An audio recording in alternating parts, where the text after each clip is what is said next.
The first time Qin Suemiao heard a strange noise from the storage room was on her third night in the house. Bang. The noise wasn't loud, but it was distinct enough to make her doubt it was a trick of her ears. She opened the thin wooden door and found that the steam mop had fallen to the floor, knocking over 2 packs of tissues in the process. Aside from that, nothing seemed out of place.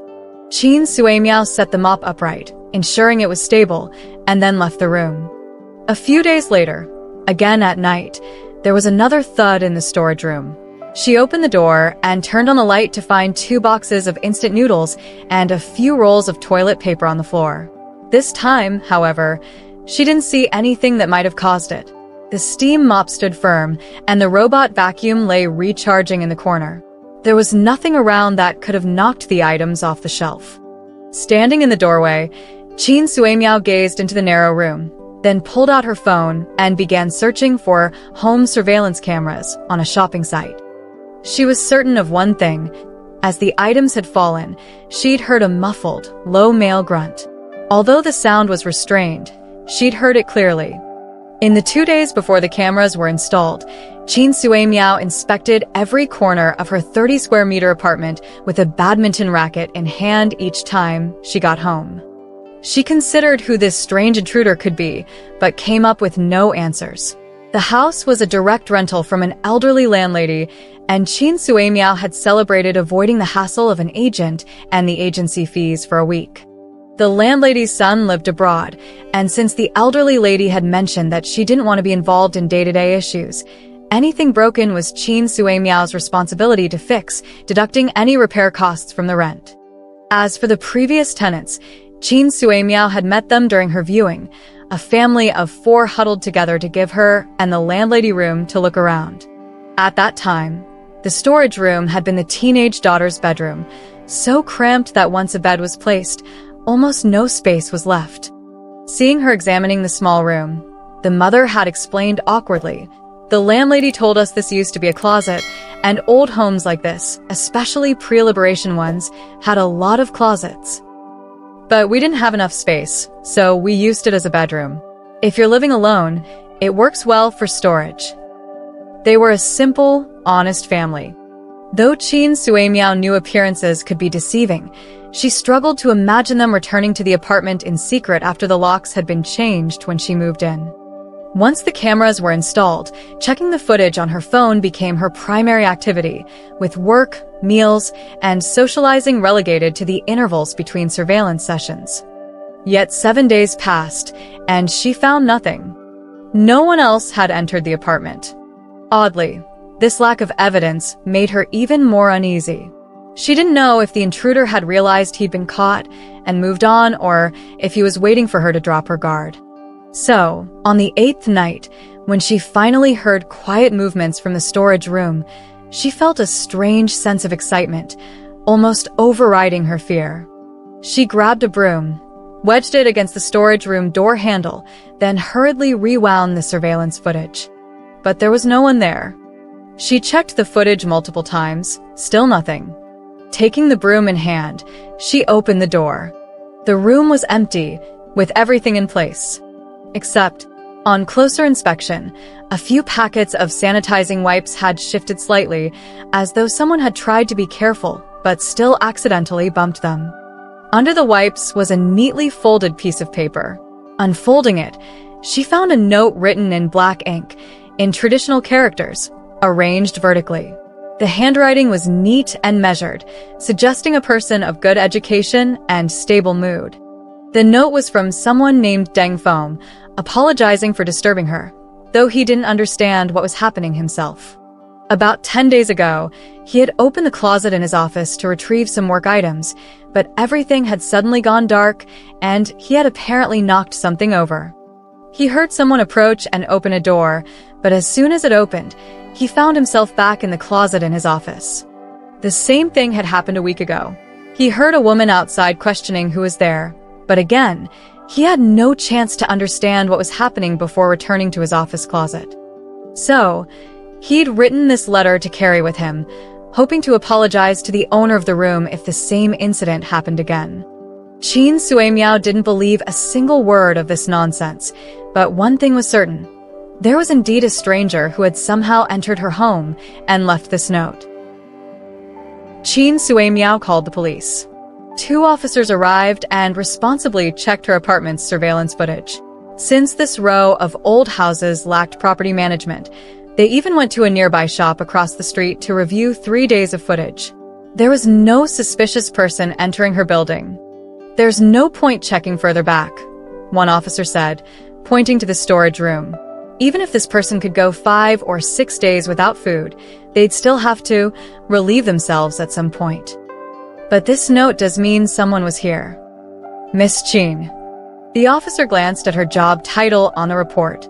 "You work in media?" "Yes."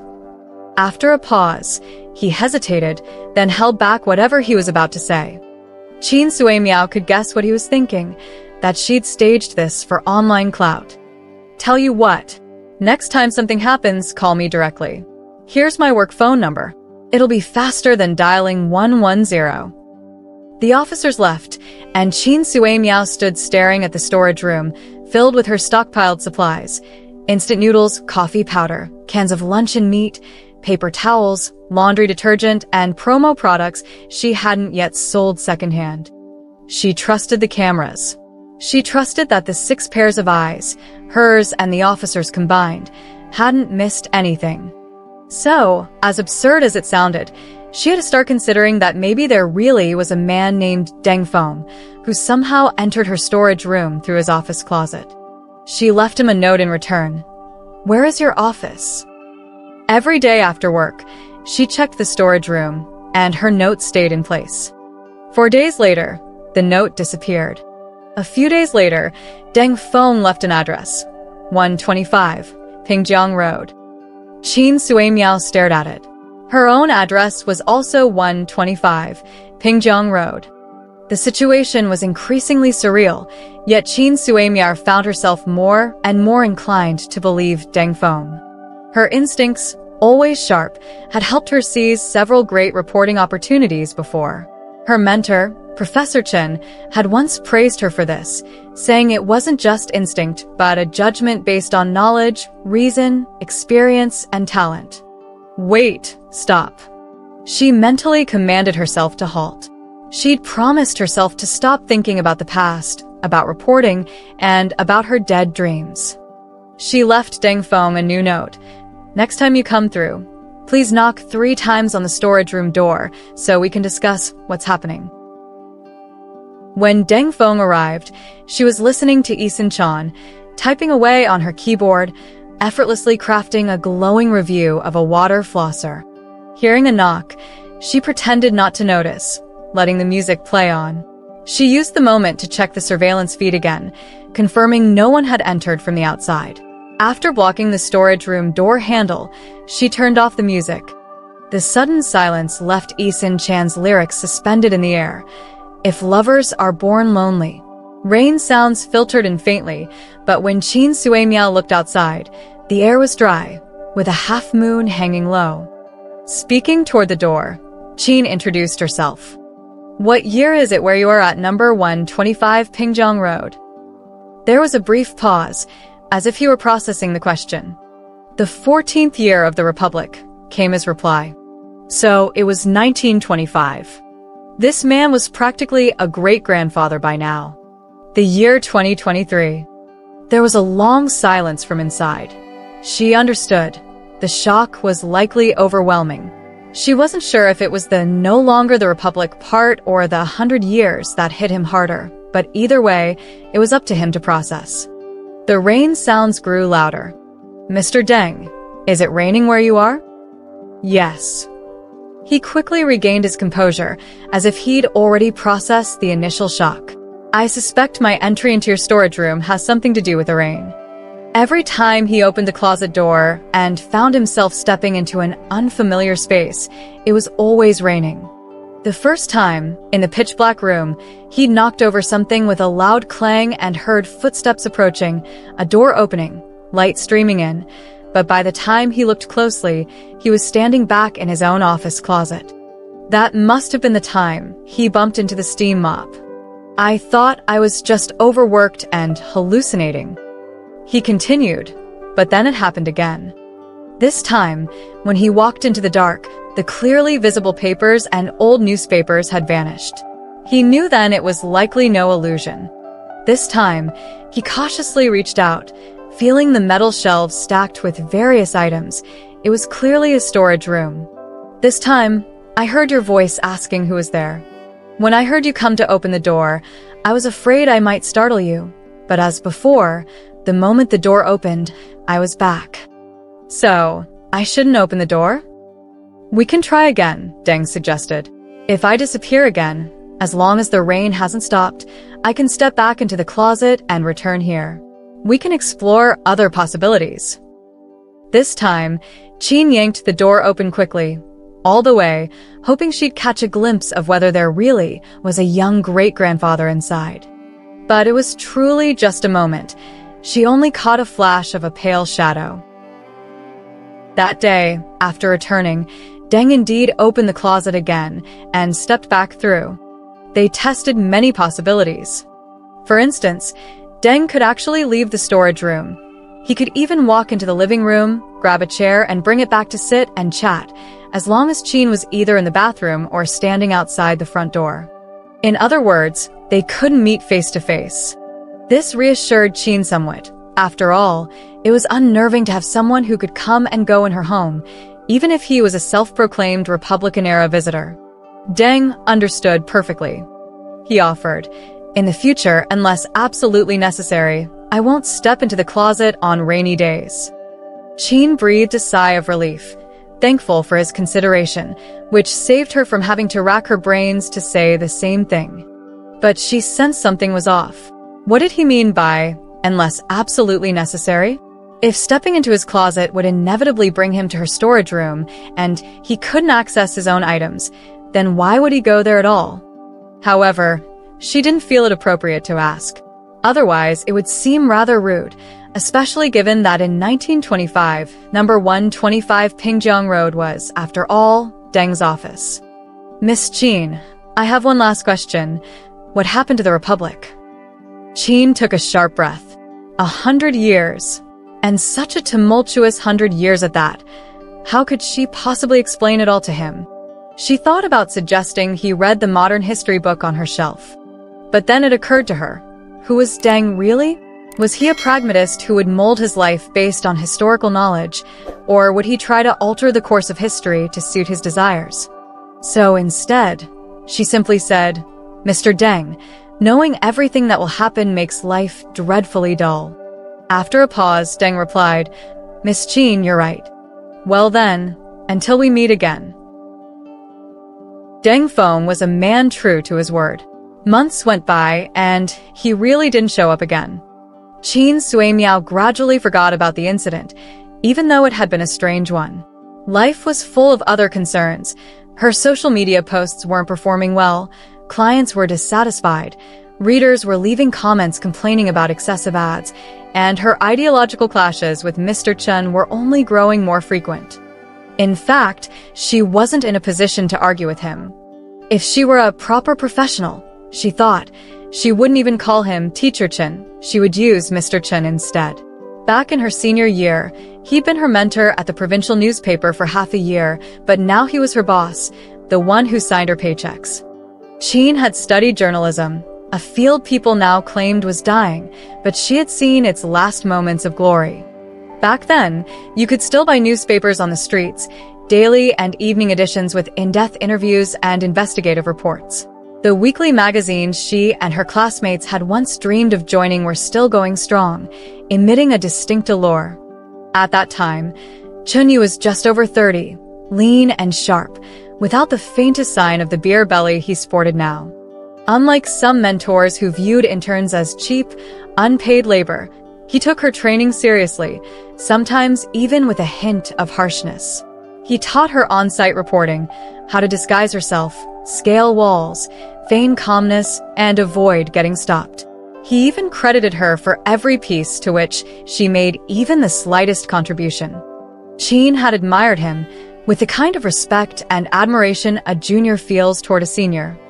There had been no job openings at the provincial paper that year, and when her internship ended, she couldn't stay. She sent her resume to multiple places and, with her parents' help, ended up working for a daily newspaper in a nearby city, covering local events, leadership meetings one day, public grievances the next, at scenes that were invariably prearranged. A year later, she received a call from Chen Yu. He had left the provincial paper and wanted to start a media venture of his own. Chen vividly remembered how he had described his vision for the future, a freer, broader, and more genuine platform for journalism. "Are you coming?" he had asked her over the phone. "Yes," she replied without hesitation. Initially, they focused solely on social news. After a year, Chen remarked that while their readership was decent, the revenue was lacking. "If we keep going this way, we'll be out of food by next month. A company reached out today for a soft ad placement. Maybe we should take it." Not having enough to eat was indeed a serious matter. Chen rented a small, damp room, barely big enough to stand in, but without her monthly rent of $1,200, she wouldn't even have that much. So, they accepted the ad. She drafted it, Chen edited it, trying to make it subtle. Over time, more ads came in, and the social commentary pieces felt increasingly like they were only there to maintain reader engagement. Then one day, after consulting with an analysis team, Chen showed Chen a report. Their existing readership had limited purchasing power, he explained, and to sustain growth, they needed to shift focus. From that day on, the content pivoted. Instead of social news, they began focusing on modern lifestyle advice, how to choose stylish furniture, how to woo a potential love interest, and which sports activities best suited the middle class. Before long, out of every 3 articles, 2 were ads, often placed first. Latex pillows, water flossers, salmon fillets. This wasn't what Chen had traveled miles for. It wasn't the grand vision teacher Chen had once mapped out. "But we're making money now," Chen said, sounding incredulous. "Chen Sui Miao, you're 28. Are you still living off idealism?" It was true, they were making money. Just before her 28th birthday, Chen had finally moved out of her closet-sized room and rented an old apartment by herself. "But we should still be selective with our advertisers," she argued. "This company has had 2 major food safety incidents that caused kidney and liver damage in children. I remember you even had me do a piece on it. And now you want me to write about their craftsmanship and quality? I just can't do it." What's the problem? People who've been released from prison are encouraged to reintegrate into society.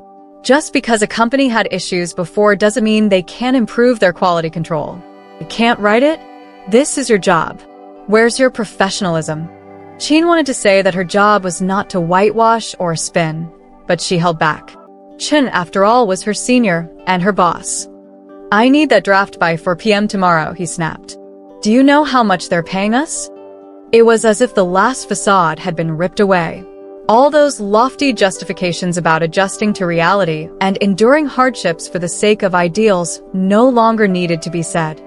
Chen felt a strange sense of detachment. Was the man on the phone, Chen Yu, the one who once protected his camera with his body, rolling down a slope to save a photo, really the same person? She sniffed, tilting her head back to hold in the tears that were threatening to spill. "Sorry, I know I should stay away, but I can't go out right now." Suddenly, someone spoke. Chen Sui Miao was startled and immediately recognized the voice. It was Deng Feng. She had already been in a bad mood, and when Deng Feng startled her, all her anger turned toward him. "What's wrong with you? Didn't we agree you wouldn't come here?" "Yes, but something urgent came up on my side." "What's so urgent that you had to barge into someone else's home?" "The military police are after me." Chen Sui Miao was stunned. This was beyond anything she could have imagined. "Why?" "I wrote a few reports." Deng Feng explained. The address 125, Pingjiang Road, 1925, was the office of Social Daily. He was the chief editor, with a sharp writing style and incisive content, which had offended quite a few people. Because he had some influence in the media industry, although they had arrested him twice before, they had to release him due to public pressure. This time, he had exposed the corruption of the finance minister's brother-in-law, who had used his connection with the prime minister to amass wealth, which angered both parties. Moreover, it wasn't just the brother-in-law who relied on the minister. Many others felt threatened by his reporting. The minister's brother-in-law had been scolded by his brother-in-law, and out of both urgency and anger, he had sent the military police to arrest Deng Feng. So, Miss Qin, don't worry. I'm not a criminal. Qin Suimiao had comforted many people in difficult situations before, and now she tried to say something, but in the end, all that came out was, the light switch is on the right-hand wall. There's bottled water on the shelf next to it. The box contains old books you won't need for now. You can sit on it. She went back to work, trying to put together a piece of insincere copy for an advertorial, but after deleting and modifying, she had made no progress after an entire night. It was truly ironic. In her storage room, she sat with a person who had been pursued by the authorities for writing reports, while she, at her desk, was racking her brain to create false praises for a company with a poor track record in food safety. Deng Feng, Qin Suimiao said, I'm planning to go out. You can come out and rest. The sofa will be much more comfortable than sitting in here. But Deng Feng said the rain on his side had stopped, and he planned to leave. Qin Suimiao asked if it was dangerous for him to leave. It might be, but there are still many things to resolve. I can't stay hidden forever, Deng Feng replied. He said it wasn't the first time something like this had happened. Usually, arrests were ordered impulsively, and once the public outcry started, they would release him temporarily to calm things down. He had come here to buy time. You see, they arrest and release people at will. Is there anything that makes sense anymore? Although Qin Suimiao couldn't see Deng Feng's face, she could tell from his voice that he was angry, bitter, and a little resentful.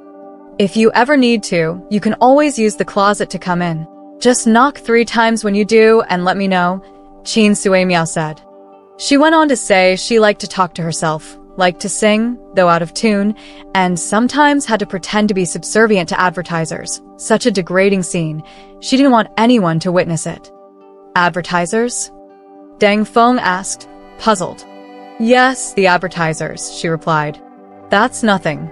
Our colleagues at the newspaper also go out to sell advertising space. That's not the same. Those ads are clearly advertising themselves, boasting about their products. But what about my writing? It pretends to teach people how to live, how to take care of themselves, but it's really just encouraging people to spend money they don't need to spend. This isn't what I came here to write, she thought, but didn't say it aloud.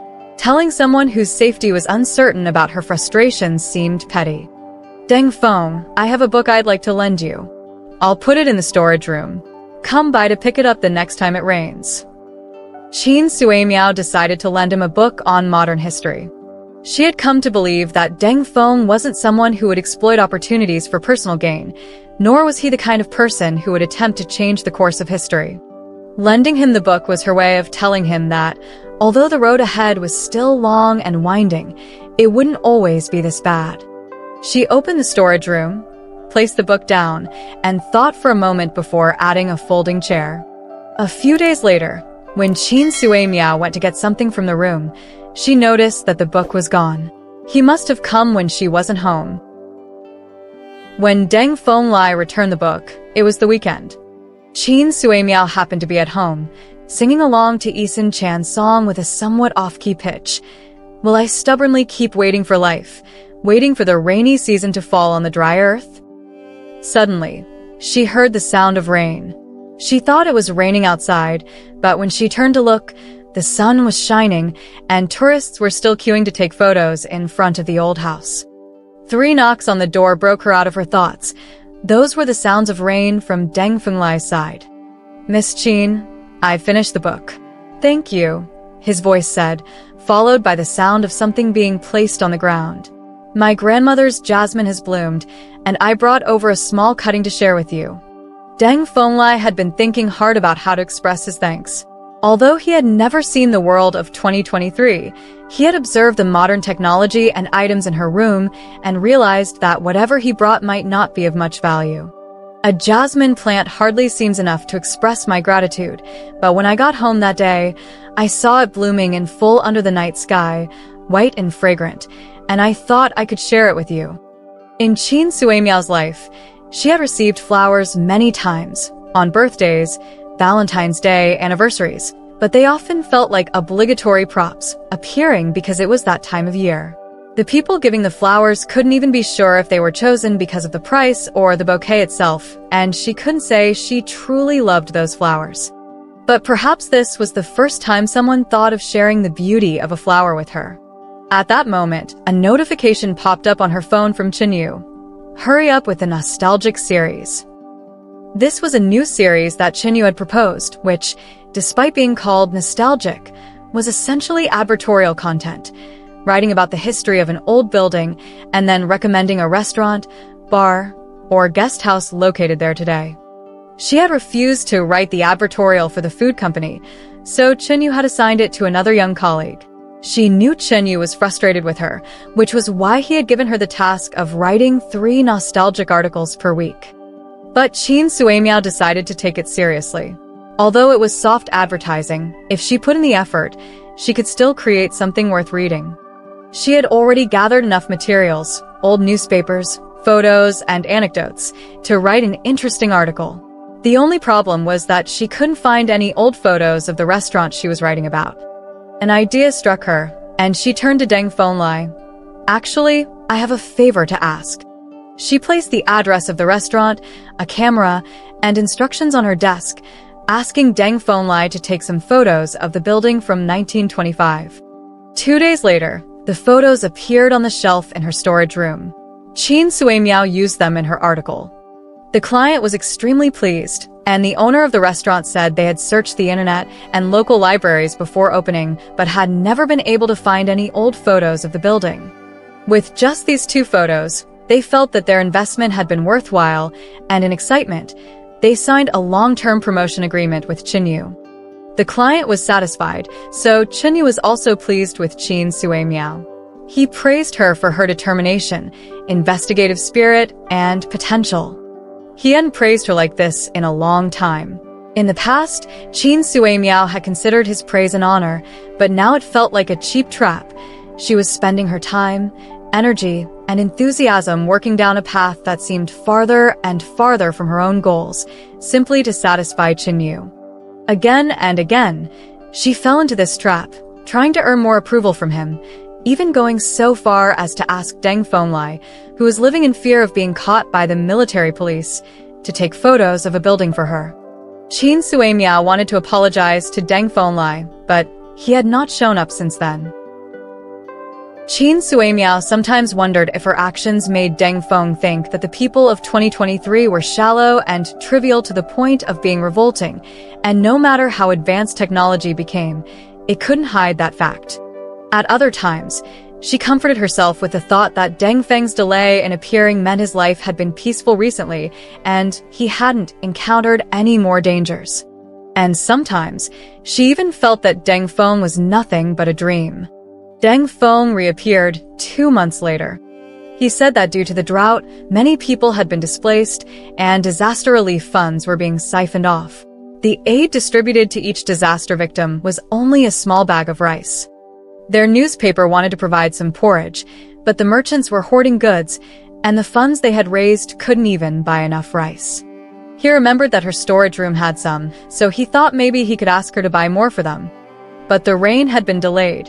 It wasn't until today that a few drops finally fell. Qin Suimiao checked her phone. It was already 11:40 p.m. Although there were 24-hour delivery services within the city, they were all convenience stores offering beer and instant noodles, none of which sold large quantities of rice. Mr. Deng, why don't you rest on that folding chair inside? I can place an order for delivery first thing in the morning. The rain in 1925 was too light, and no one knew when it would stop. Once Deng Feng returned to his time, he might not be able to come back the next morning, so he could only wait here for the rice to arrive. If the rain stopped by then, when he opened the door, he would find himself back in 1925. He would stand inside the room, pushing the bags of rice out, and then leave the storage room. Qin Suimiao worried that if the rice hadn't all been delivered yet, what would happen if the door accidentally closed? Deng Feng reassured her, There will be colleagues waiting by the closet door to meet me. Do others know you can come to 2023? Qin Suimiao asked, shocked. Since I plan to use the funds raised to buy rice, I should be transparent with everyone. But don't worry, Miss Qin. I had a trustworthy friend test it out first. He couldn't make it, so you don't need to worry about the storage room becoming a tourist attraction. No one doubts you, or mocks you? Qin Suimiao almost asked more bluntly. Doesn't anyone think you're crazy? Everyone working together on the newspaper, supporting each other, is a matter of life and death. Of course, no one would doubt me. Mr. Deng, you study journalism? No, I studied mechanical engineering. Deng Feng explained that his father and uncle had gone to Malaysia to make a living when they were young, where they settled down. He had grown up there and attended university in Hong Kong. He returned to visit his grandparents during the summer of his junior year and came across the public voice edited by Mr. Lin Baishui. The bold and lively writing left a deep impression on him. He also realized how many causes back home were worth advocating for. Later, after his grandmother passed away, he was the only one left in the area. His second sister had tried to persuade him to return to Malaysia a few times, but he stayed behind. At first, he only contributed free articles, but when he heard that Mr. Lin Baishui had been imprisoned, he decided to dedicate his life to journalism. When I studied journalism, I also hoped to raise my voice for the people, he said. Qin Suimiao had not talked about this in a long time. She mentioned the cardboard box he had sat on before, which was filled with old books, notes from her past, and newspapers where her and Xin Yu's names had appeared during her internship at the provincial newspaper. She didn't want to see those anymore, like a deserter who looks back at fallen comrades, heartbreaking and shameful. She also confessed to Deng Feng about her guilt. He had been arrested for writing news, and she had asked him to take photos for their advertisement. Deng Feng reassured her that it wasn't a big issue. As long as one was committed when needed, that was fulfilling their duty. The rain outside started to fall more heavily, and they both became tired, gradually dozing off to the sound of the rain. Qin Suimiao was awakened by a knock on the door. The delivery had arrived. She had ordered from several different supermarkets, and the delivery people met at her door wondering, "Is there some inside news?" "No, nothing like that. I just have a hoarding problem." The rice was stacked up halfway across the living room. After a moment of thought, Qin Suimiao went to a breakfast shop to buy some soup dumplings and lean meat porridge, putting them on the table. "With all these bags, it'll take some effort. I'm going to work now. You can eat and then move everything." When she returned home that evening, all the rice had been moved. Deng Feng had left a gold bar on the table. He had read modern history and thought other currencies might be useless, but gold could still be of value. Qin Suimiao put the gold bar back in the storage room, leaving behind a note. "I'm more than well off." She didn't know that Deng Feng had smiled when he read the note. It reminded him of the time he had avoided disaster, hearing her argue on the phone. "I need money, but I have a conscience." Miss Qin, who needed money, was too proud to accept his relief fund. Though Deng Feng had never met her, he thought this was someone you could trust your life with.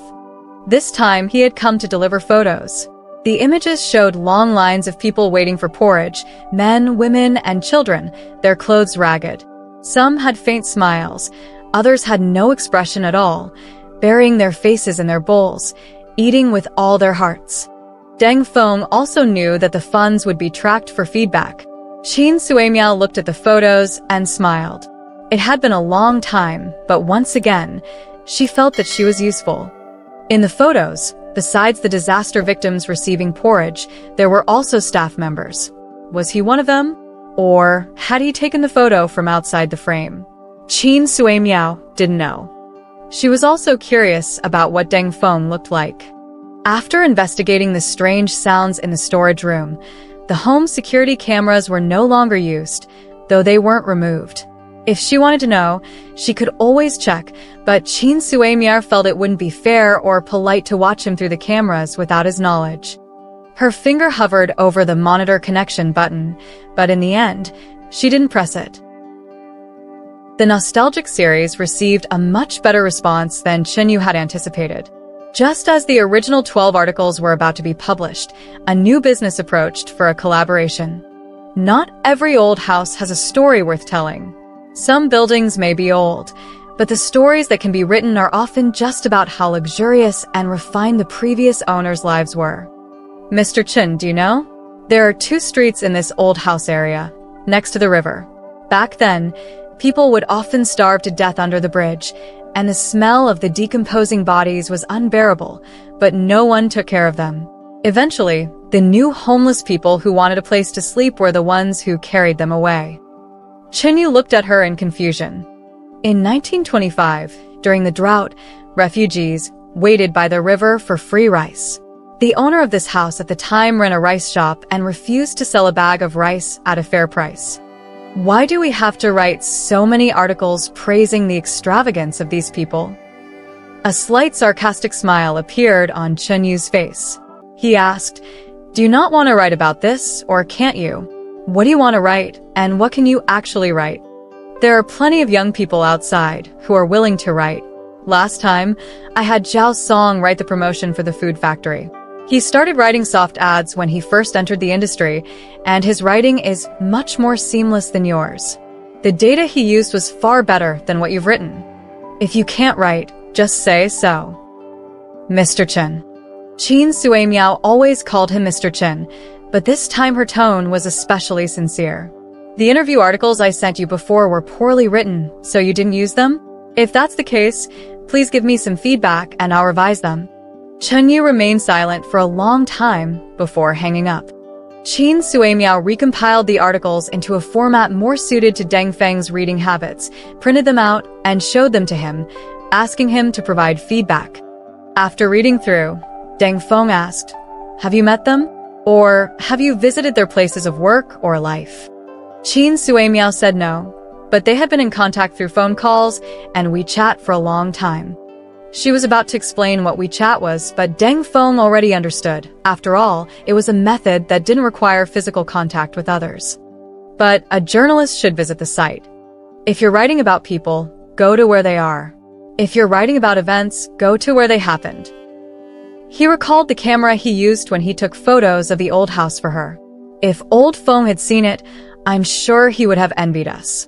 But no matter how convenient, someone still has to be there to take the photos, to record the moments.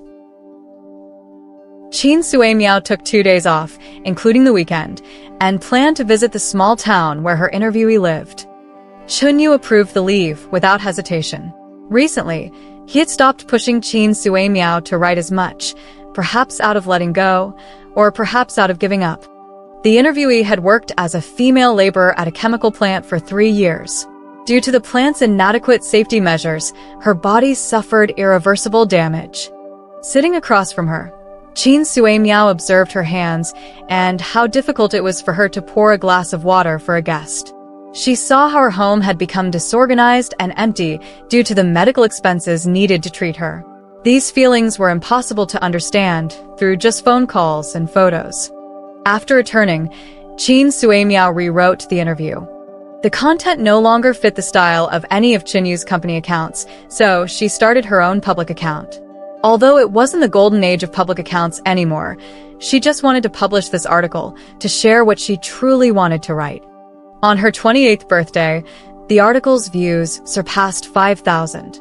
It was a small number, but she received dozens of sincere messages in the back end, expressing how they felt after reading her work. Qin Sui Miao felt happy. Of course, she had other moments of happiness, but happiness felt different in each context. She hadn't planned to celebrate her birthday. As the years passed, with little to show for her life, birthdays became a time for self-criticism rather than celebration. But at this moment, she felt it was worth celebrating. The world with her in it was undoubtedly different from the world without her.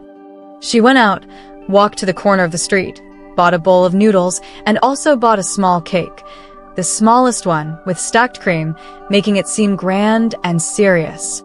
The smallest cake still felt big for one person, so she cut half of it and left it in the storage room with a note. "Birthday cake, please enjoy." She wasn't sure if Deng Feng would come or when, but she still wanted to share the cake with him, just like how he wanted to share the jasmine plant with her. Qin Sui Miao unknowingly fell asleep. The lights left on, the music still playing, and Qin Yixuan's song repeating the line, "If we can't meet in a peaceful place, I'll still travel the battlefield with you." Then, 3 knocks on the door woke her up. It wasn't a hallucination. It was Deng Feng, asking if she had any bandages and penicillin. "Are you injured?" Deng Feng said he had only a minor injury, but old Feng was more seriously hurt, with a wound causing a fever. His camera had also been broken. The nearest pharmacy was only 100 meters away, so Qin Sui Miao decided to go out and buy the medicine herself. The night breeze was pleasant, but it had nothing to do with Deng Feng and his companion. He could only wait there, waiting for the amoxicillin and bandages that were now easily available. Qin Sui Miao had begun to act like a mad hoarder. She tirelessly filled the storage room with anything she thought might be useful to Deng Feng. Anti-inflammatory medicine, alcohol, long-lasting canned food, even a powerful flashlight. She thought, if Deng Feng encounters danger again, he could use the flashlight to blind the opponent's dog. She also placed a stack of photos in the storage room, pictures she had taken on the streets. There were buildings lit by sunlight, elderly people chatting and playing mahjong in an alley, elementary school students laughing and running on their way home, and one photo of a bustling crowd at a scenic spot, with Qin Sui Miao grinning and flashing a V sign in the bottom right corner. Except for the stack of photos, which seemed to have been flipped through, everything else showed no signs of being touched, making Qin Sui Miao wonder whether Deng Feng had never returned. The last confirmation that Deng Feng had come was when Qin Sui Miao found a pair of cloth shoes at the top of a cardboard box in the storage room, white soles with black tops, with a piece of paper under them. "Happy birthday." It turned out Deng Feng had seen it. Even though he had come for penicillin that night, wounded and anxiously waiting there, even though he hadn't had time to eat, he had still seen the cake and the note beside it. Though much time had passed, he still remembered that birthdays were meant to be celebrated. But there was more she didn't know.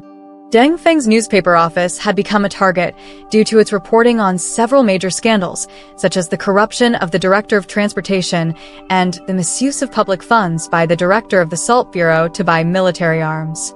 They had been repeatedly attacked by unidentified assailants on their way to the office.